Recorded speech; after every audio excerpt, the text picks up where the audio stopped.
Good morning, everyone. It's lovely to see you all. Is everyone enjoying the cold? Anybody enjoying the cold? Yeah, just Douglas. The Scotsman in the room is enjoying the cold. It's like a good summer's day out there, isn't it, for you? Wonderful. So So some of you will know that I'm sort of in recovery from a long-term pain condition. So I'm going to do a little bit of standing, a little bit of sitting. I just find that helps me a lot more. So don't get too distracted by that. But I've got a little stool here. Might sit down, might stand up. It's like a bit of freedom. So anyway, this morning I just want to start by sharing something that I think is really exciting, and I'm hoping that you will also think is really exciting. So very soon, our new series, How to Hear God, is going to be kicking off. It's going to be running through Lent. So that means for 5 weeks from mid-February, which is really quite close now, through to Easter. And it's going to be across the whole church. It's going to be in Feltham, in Staines, in kids, and in youth too. So half of the content is going to be on Sundays. So on Sunday mornings, if you're here, you'll get half the content. And the other half is going to be in small groups. So if you only attend on Sunday, guess what that means? You're going to miss out on half of the content. So we would love everyone to be part of a small group for these 5 weeks. And so we're going to be launching new groups to make room for everyone. I know of at least 2 new groups already, and hopefully, and I think there's a few more conversations going on as well, but we want to create space for everybody. So it could be in all sorts of different places. It could be somewhere that works for you, but we will provide everything that you need. Now, this time last year, Alex and Samina, so I can see Alex in the room here. Alex doesn't want attention drawn to him. Sorry, Alex. But they were part of a small group that was really growing. But what that meant was that it was really hard for other people to join and to be a part of. Now, I had a little chat with Samina a couple of weeks ago. And we're going to show that video in just a moment, but can I just say that the rest of us from our heads down were actually also in the room. You'll know what I mean when I show the video. So, Maria, we've got a video lined up. I'm here with Samina. Samina is married to Alex. Now, Samina, a year ago, you were probably sat in church somewhere and you heard us talking about hosting a group. Now, what did you do next? So Alex and I talked and decided that we could host a new group in our home. Fantastic. So you hosted a new group in your home. How did that go? Great. We had all the videos and all the notes from you guys. All we needed to do was invite a few people, turn on the TV, and get talking to each other. Amazing. So a year on now, firstly, are you still talking to those people? Yes, of course. Okay, that's really good to hear. And what are you doing? Are you still meeting together? Yes, we made lots of friends. New people came and joined our group, and we had lots of fun, and we're still doing it. Yeah, that's great. So perhaps someone's listening to us now, and they were thinking whether they could do it. What would you say to them? Just go for it. Yeah, fantastic. So really what we're asking is, like, for 5 weeks, could you host a new group? So do you have a heart for people? Do you like people? Samina does. She gets on well with people. She even likes them a year later. So that's good to hear. So you can have a heart for people. Could you open up your home or another space? You could use a room at the church centre, or maybe a cafe or somewhere like that. Could you serve a snack? And could you turn on the TV? If you can do those 4 things and you're up for doing that for 5 weeks, you could host a new group for this series. There we go. I told you, the floating heads in the room. We were all there as well. But yeah, it's great. So we would just love to kind of throw that out to all of us. So, and I just really want to talk a little bit about, but just what kind of space you could open up. You can think, I couldn't do that in my own home. I don't have the space to do that. But you can just be really creative in the space that you might be able to do. There are rooms here available at the church centre. You might think there's a coffee shop or somewhere nearby you. It'd be great to kind of do that. But the thing is, you don't even need to turn on the TV. You can just do it on your phone. There's, if you're just with 1 or 2 other people. So there's a variety of ways that you could get involved in that. Now, if that stirs something in you, maybe you think, yeah, I I could do that, or I've done that before. Maybe you've led a group or something in a previous church. Maybe you just think, hey, I just want to give that a go. Then you can do that. There are these little cards on the seats beside you. If you want to grab one of these, can you just wave them just so I can check that you've got them? All you need to do is grab one of these, grab a pen, which should also be near you, and then you can put your details on there, and then at the end of the service, you can pop those in the back there. Or you can go straight to the webpage, which is riversidevineyard.com/how-to-hear-God, and you can find hear God, and you will find all the details there as well. If you want to find out more about it, chat to myself or anyone else you've seen up at the front this morning. But we would love to create space for everybody to be a part of a group, and you can be a part of making that happen. Okay? So this is what I really want to talk about today. So I don't know if anyone's been paying much attention to the news over the last few weeks, or is it just all a bit too depressing? Yeah, okay. Well, here's the brief summary, okay? So we've got book leaks and squabbling brothers. Yeah, you've heard those.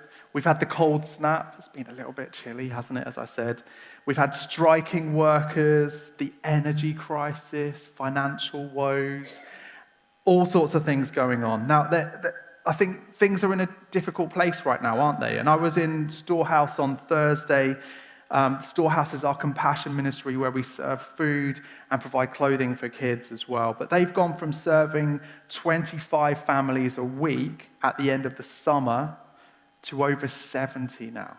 It's just, we've never seen just such an increase. So many people are in really desperate need, thinking, will I have enough food to feed my kids? Can I afford to put the heating on, or do I need to just get a few more blankets or something? Maybe you're not in that place today, but there are people around us that are experiencing that firsthand. But most of us, I think, are feeling the pinch somewhere. And I think it has an effect on every area of our lives. So even ignoring those challenges that we've been experiencing over the last few months, this year at least 1 in 4 people in the UK will experience mental health difficulties. And nearly 2/3 of those feel anxious when thinking about their money and their finances. And even discarding any mental health challenges, over 1/4 of people will feel anxious when thinking about money. We all feel it sometimes, don't we? It's not the conversation we want to have. We don't want to talk about it. Now, if you look online, there are all sorts of practical and helpful ways to manage our finances better in this season, how to deal with the energy crisis, how to keep the heating off, heat the person, not the space, and to keep costs down. And this morning, I'm going to share some things that I hope you'll find really helpful, a few practical ideas to help us, but more than that, as followers of Jesus, I believe there is a better story that we can both tell and be part of in this season, and to share with those around us in the world. Now, if you're not yet a follower of Jesus, firstly, you are so very welcome. And I believe there's some really great stuff for you to help and encourage you this morning as well. Now, at the start of this new year, we're exploring this idea of flourishing in life. And it all comes from these words that Jesus shares. And it's recorded in John 10, verse 10. It says, "The thief comes only to steal and kill and destroy. I have come that they may have life and have it to the full." A life of abundance, a life of flourishing. And I'll be honest, these are the words of Jesus. These words are what get me out of bed in the morning. These are why I love doing what I'm doing, because I passionately believe that each one of us can receive that life of abundance. We can tell a different story. It's available to each one and every one of us. However low you're feeling, however high you're feeling, we have the opportunity to flourish in life with our friendships, our family, our faith, and even in our finances. Now, the passage we're going to read together this morning is from Matthew chapter 6. Now, you might be familiar with these words, but I just want to encourage us all just to let these words sink in. So if you have a Bible with you, why don't you grab that? The words are going to come up behind me. I'm going to read from verse 25. Let me pray first. Lord, I thank you so much that you are here with us. Whatever we're facing in life, whether today is a good day or whether today is a hard day, I thank you that you are here. And Lord, right now I ask that you would speak through these words that you spoke all those years ago, but that speaks so much to us today as well. So Lord, would you come and meet with us?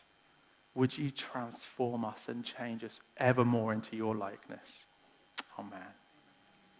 So this is Matthew 6, starting from verse 25. Therefore, I tell you, do not worry about your life, what you will eat or drink, or about your body, what you will wear. Is not life more important than food, and the body more important than clothes? Look at the birds of the air. They do not sow or reap or store away in barns, and yet your heavenly Father feeds them. Are you not much more valuable than they? Who of you by worrying can add a single hour to his life?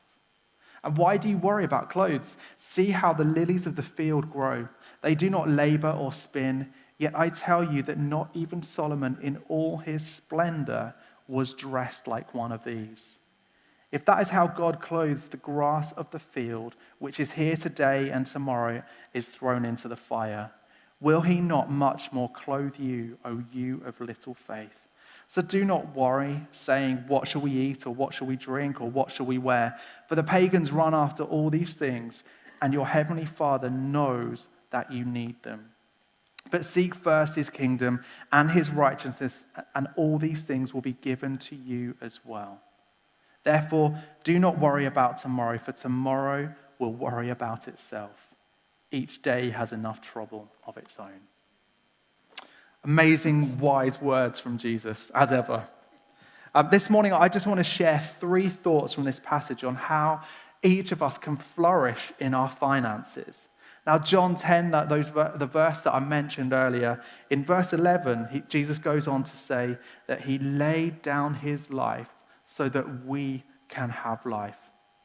In other words, Jesus laid down his life in order that we can have the best life possible, which means the best financial life is only possible in Jesus. So I want to throw out a rhetorical question. You don't have to answer back if anyone does well. In your finances, are you full of fear and worry, or are you full of Jesus?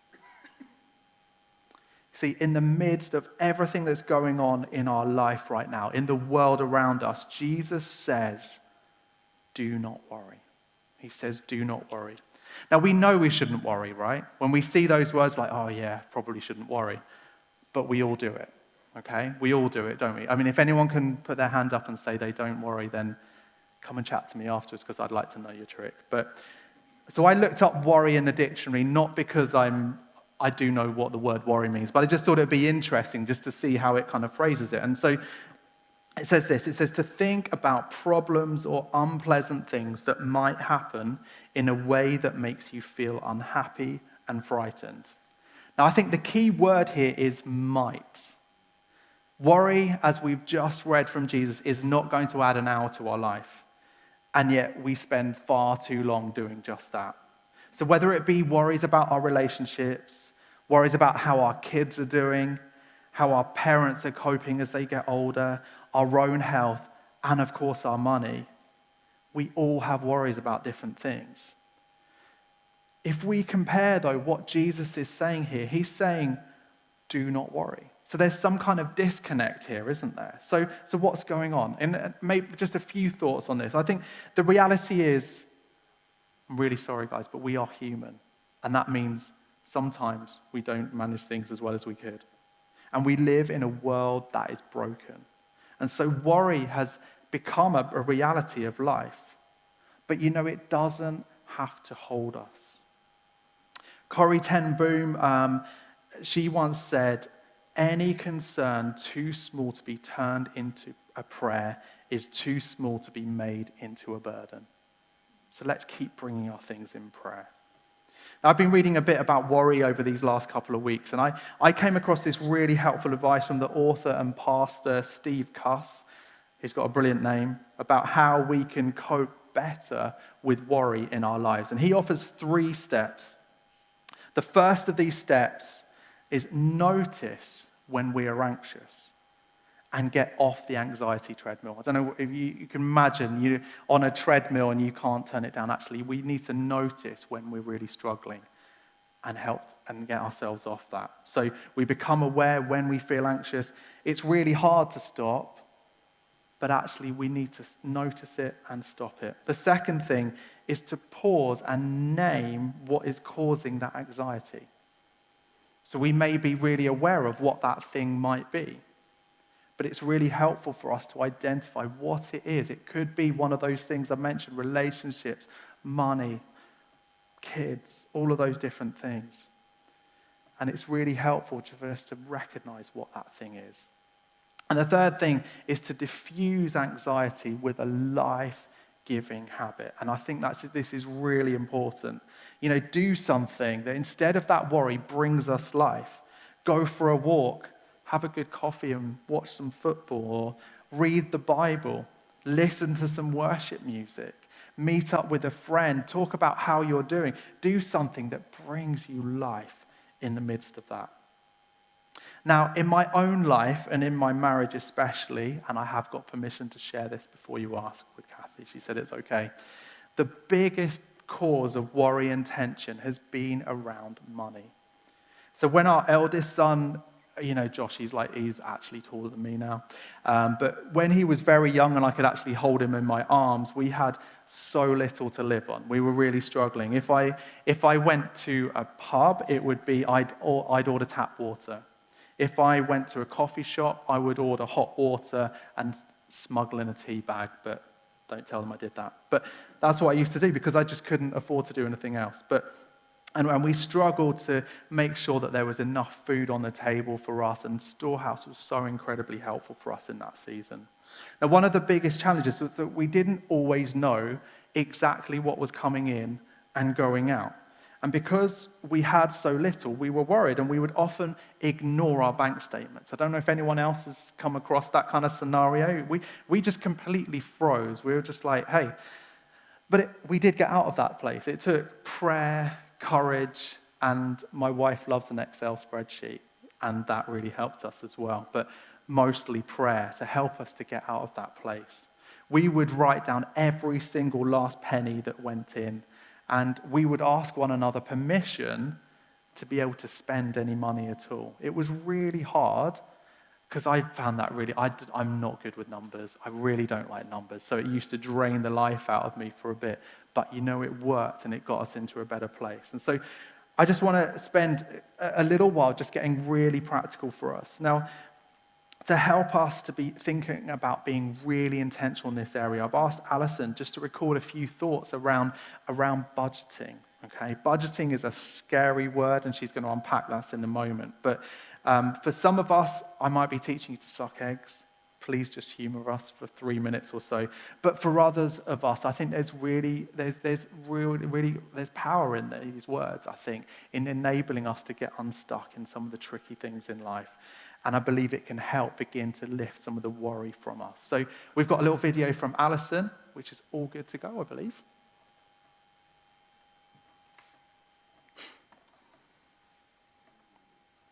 So I really do hope to take away some of the fear and mystery to do with budgeting.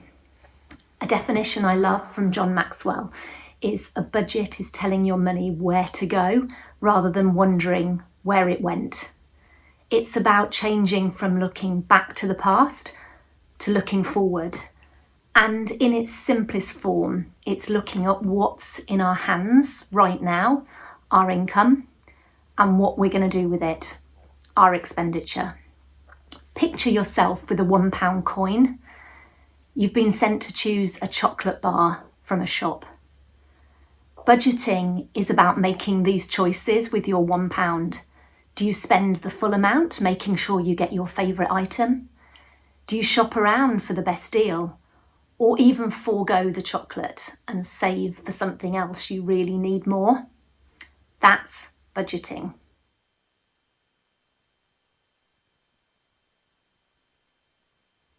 There's lots of good reasons to make a budget. Here's 3 to start with. Number 1, it puts you back in control, making money a great servant rather than a very poor master. Without a budget, you'll be constantly wondering where your money went to. Number 2, stewardship, looking after what God has entrusted us with. We all have to work with and manage money in our lives regardless of our situation. So putting some structures in place really does make sense. And number 3, there's the added benefits on our well-being and relationships from having a clear budget and removing fear of the unknown.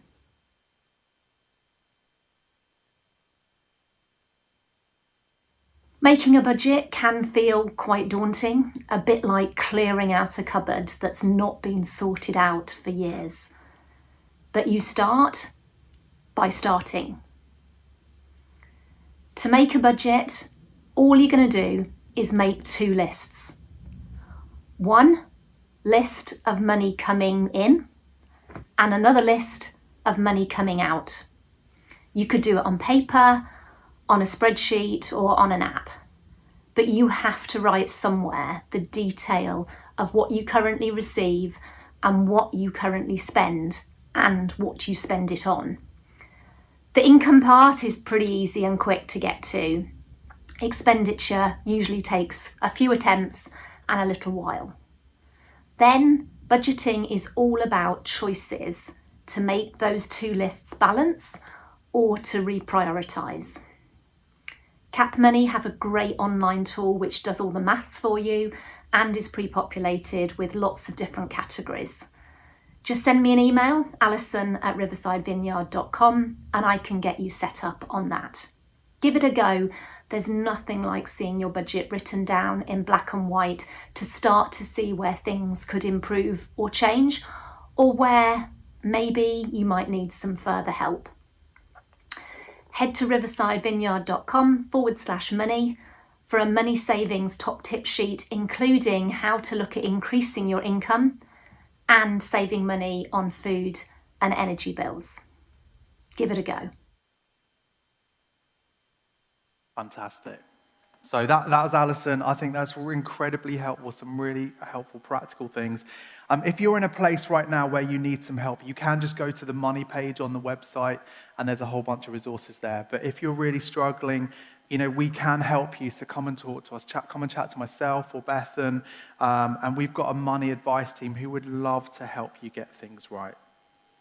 So the reality is that Jesus doesn't always change every circumstance that we're in, but he does give us what we need to cope with the situation we find ourselves in. And sometimes that's really good practical advice like we've just heard. Sometimes it's the support of good people around us. But whatever our situation, we can bring our needs to him in prayer. And the reality is we can trust, and this is my second thought, is that we can trust in a God who knows exactly what we need. So verse 32 says, "For the pagans run after all these things, and your heavenly Father knows what you need." Knows that you need them. He knows exactly what we need, the food, the drink, the clothes that we wear. The world runs after all these things and more, yet Jesus tells us that our Heavenly Father knows what we need. And so in the midst of all that's going on in the world right now, we, I believe, have a different story to tell. And that different story begins with acknowledging God as our provider. You see, everything we have comes from him. Everything is his in the first place. From the breath in our lungs, to the roof over our heads, to the food on our plates, it all comes from him. And so with that idea of acknowledging that all we have is from him, I want to talk a little bit about what we do with what we're given, particularly in the area of what we are able to give away. Now, there should be some little cards on your seats beside you that look a little bit like this. So if you look a little bit like that, so there should be some bits of paper. So if you've never seen one of those, feel free to grab one of those. I just want to talk a little bit about giving. You can take that away with you. If you're not yet a Christian or you're not part of our church, you can zone out for a bit here, have a little moment. I just want to give you the opt-out here as well. But confession time, first of all. I have often found it difficult in the past when we've talked about money in church, okay? Just going to be really honest with you. If I've known that a talk on money is coming up, particularly when we were in those difficult places, I would find ways to try and avoid coming out. But I believe this is such an important area of our own discipleship. It's about obedience and living as best as we can, flourishing in life with Jesus. And I believe that it has the capacity to help each one of us to grow in our faith with him. Now, John Wimber, who was the founding pastor of the Vineyard family of churches, he said that God taught him more through giving and money than in any other thing. I think that's really important. And when we think about what's important as a Christian, we might think about things like prayer and faith. And so there are about 500 verses about prayer in the Bible, about 500 verses about faith. And there are over 2,000 about money. And in the New Testament, we see Jesus telling these stories, parables that help to explain some of the most important things that he wanted to get across to his followers. Now, of all the parables recorded, 16 were about money. That's nearly 50% of what Jesus shared in parables. I think there might be a message here for all of us. If we are followers of Jesus, this is a really important area for us. And it matters that we try and get this right. But it also acknowledges that God is more important than money, and I believe he will bless us as we give back to him. So a couple of thoughts around this. So where should I start in my giving? In short, from wherever you find yourself today. We demonstrate what's important to us by how we spend our time and our money. And we have the privilege of being able to give from what's first been given to us. How much, you might ask? Jesus didn't talk much about amounts, but in the Old Testament, there's a lot about tithing, and I think that's a really helpful yardstick for us, even if it's not a particularly popular term. But, the easiest way in life would be just to kind of give the minimum, or the least we feel we can get away with. But when we do that, I believe giving becomes an obligation rather than a joy. So the challenge is to start somewhere and then to grow in generosity. So when and how should I give? Firstly, I would just encourage you to make it a priority. In other words, before we account for all the other things that we need. And that can be really scary, but it's one of the main areas that I believe we can grow in our obedience and in our boldness and courageousness as we step out from our own comfort to allow God to provide for us. And as we do that, I believe we grow in our relationship with him, and he blesses us as we do that. Secondly, to do it regularly and systematically. So for Kathy and myself, that means it's the first thing that comes out of our bank account each month. We plan what goes out in each month in order to be able to do this bit well. As I said earlier, we've been in places in the past where quite frankly, our finances were a mess, not knowing what's coming in or out. But we managed to shift that around, and so we started giving as a main priority. And as I said, my wife, she loves a spreadsheet, and she's also an awful lot more organized than I am. And so things have shifted massively. The reality is that when we also give, it enables the church to plan and to be able to do so much more than what we give. We talked about youth this morning, about Storehouse, about our compassion ministries, able to bless those around us because we can plan out what we have. But, despite all that's going on, what I love about our church family is that we are so incredibly generous. And that is a remarkable thing with everything that's going on. So, in summary, if you've not taken a step, I just want to encourage you to do that. You can find out more at the giving page on the website, so riversidevineyard.com/giving. There's a great little booklet you can find online there. There's a few copies on the side about generous giving. That's incredibly helpful. And remember, if you're a UK taxpayer, you can claim back 25% extra at no cost to you. So very quickly in summary, if you've not taken a step towards giving, if you've never started giving, I'd urge you to begin to give. If you give sporadically, begin to give regularly. If you give regularly, begin to tithe. And if you tithe, begin to give extravagantly. Now finally, We can all flourish in our finances, I believe, when we put God first.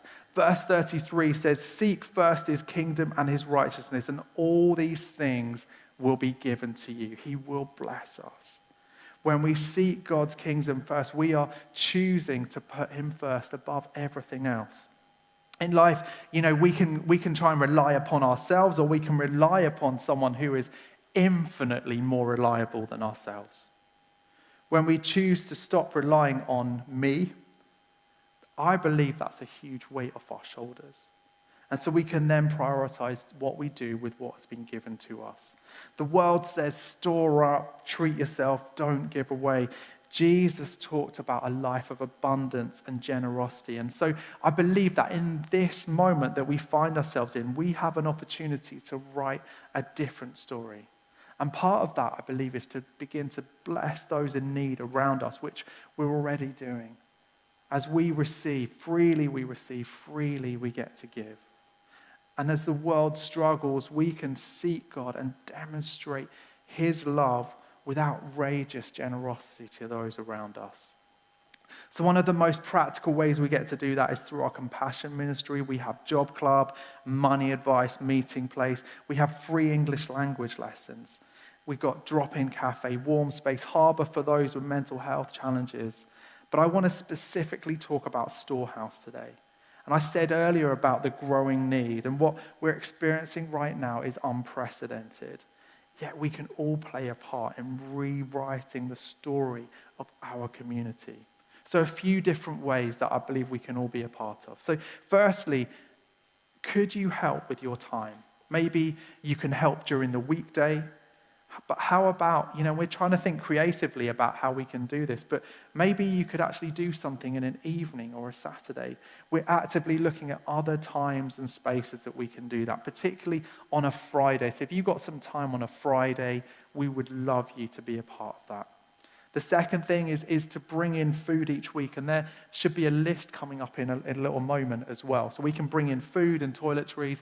I think there's a list on the next page there, Maria. So I know that's a little bit small, but there's a lot that is needed right now. So we urgently need, particularly the items on the left-hand side. So when you're doing your shop, whether that be online or popping into the shop, could you grab a few extra bits and pieces to bring them in and to be able to bless, so we can keep our shelves full, at least until they go out again, because we want to just constantly be able to replenish that.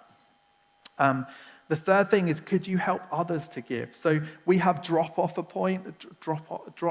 points around our different communities where people can engage with their neighbours and invite them to be a part of that. So there's a bunch of places already, but could you put a box outside your house for your neighbours to come and bring items that you can then bring into the church centre? So you could do that in your house, in a workplace. You can then invite your neighbours or your colleagues to drop off food and other items. And perhaps you work in a workplace where it might be up for supporting us with this. Perhaps you work in the food industry. Could you tap into things like surplus stock? If you can, please come and talk to myself, or you can talk to Tati down there. So Tati was leading worship this morning. Or you can just grab one of the Connect cards, write something on that, drop it in the box at the back. Or you can chat to Judy and Peter on the compassion table today as well. So you can go and chat to them as well. Okay. So for all of us, I believe we have an opportunity to do something different, to tell a different story, a story of generosity and abundance. We have so much need in our communities, but we have this unique opportunity because we have a God that loves them so much. And so I want to land with this, and then we're gonna simply just wait for a little bit. So I'm going to land with this. Mother Teresa said, "Do not worry about why problems exist in the world. Just respond to people's needs."